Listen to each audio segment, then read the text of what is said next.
नमस्कार, मैं हूं आपके साथ प्रदीप आजाद। एक बहादुर पिता, पुलिस महकमे का जानदार अफसर, और फिर वो सुसाइड कर लेता है।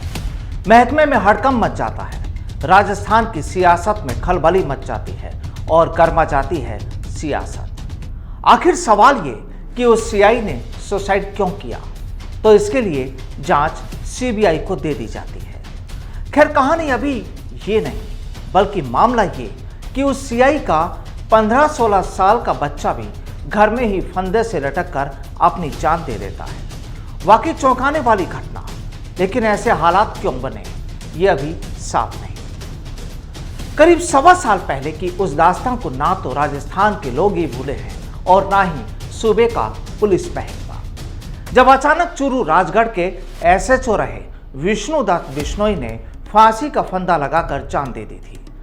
अचानक हुए इस घटनाक्रम के बाद सूबे में काफी हड़कंप मचा था और तरह तरह के कयास भी लगाए गए। लेकिन करीब 1.25 साल गुजर जाने के बाद भी ये साफ नहीं हो सका कि आखिर वो वजह क्या थी जिसकी वजह से पुलिस अधिकारी विष्णुदत्त बिश्नोई ने अपनी जान दी। आखिर लंबी जद्दोजहद के बाद सूबे की सरकार ने मामले की तहकीकात को सीबीआई के हवाले कर दिया, लेकिन अभी तक नतीजा कुछ नहीं। बहरहाल, बात अभी तक थी सीआई विष्णुदत्त बिश्नोई की, लेकिन बिश्नोई के परिवार को एक बार फिर बड़ा झटका झेलना पड़ा है। वो अभी विष्णुदत्त बिश्नोई की मौत से उबरे भी नहीं थे कि फिर परिवार में मातम छा गया है, क्योंकि अब विष्णुदत्त के करीब 15-16 साल के बेटे ने खुद को फांसी के फंदे के हवाले कर दिया। 12वीं क्लास में पढ़ने वाले बच्चे लक्ष्य के सुसाइड के बाद अब सवाल ये कि आखिर वो वजह क्या थी जिसकी वजह से लक्ष्य को इस छोटी सी उम्र में ही अपनी जान देनी पड़ी है। हालांकि अभी इसका जवाब किसी के पास नहीं, ना ही पुलिस के पास और ना ही परिवार के पास, ना कोई सुसाइड नोट। हालांकि चर्चाएं हैं कि अपने पिता की डेथ के बाद से ही लक्ष्य परेशान था, सदमे में था, लेकिन अपनी पढ़ाई भी जारी रखे हुए था। अब सवाल ये कि क्या ये सदमा ही वजह रहा या फिर बात कुछ और।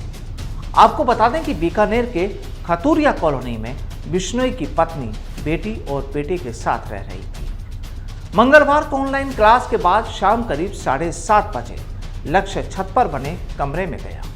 वहां बाथरूम में लगे हुक से फांसी लगाकर आत्महत्या कर ली। मंगलवार का व्रत खोलने के लिए घर वाले लक्ष्य को बुलाने जब कमरे में आए तो बाथरूम में उसका शव लटका मिला। दरअसल विष्णुदत्त लंबे वक्त तक बीकानेर पुलिस में रहे।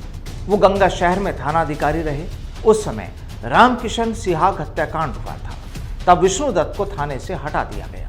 इसके बाद वो श्री डूंगरगढ़ रहे। यहाँ भी उनके काम को काफी सराहा गया। मूल रूप से श्री गंगानगर जिले के विष्णुदत्त और उनके परिवार को बीकानेर रास आ गया, इसलिए कांता खतूरिया कॉलोनी में उन्होंने अपना घर बना लिया। विष्णु चूरू रहे या डूंगरगढ़, उनका परिवार बीकानेर ही रहा।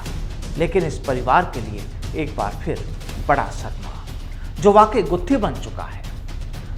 बहरहाल, पुलिस तफ्तीश कर रही है।